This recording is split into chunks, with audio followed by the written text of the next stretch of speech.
हाय देखी 99 के टेबल केंगे लिखा नाम सिखावत तन रख के आई 99 में 1 से गुना कइले नु त घप दे 99 हो जाई ठीक बा आ 2 से गुना करे के बाद एकरी 100 में 9 9 लिख दी पहले ठीक बा नु 100 में 9 9 और 9 ठीक बा ऐसे लिखा गइल। अब देखी 1 के पहाड़ा है जे लिखी है जे 1 है जे कितना लिखी के 9 हो जाई 1 में 8 जोड़ाई तो 9 हो जाई 198 हो गए है जे 2 लिखी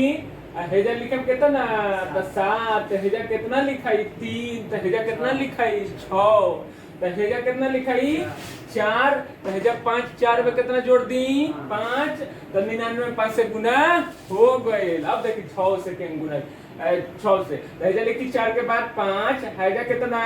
4 5 के बाद 6 हेजा कितना 3 हेजा कितना 7 हेजा कितना हो जाई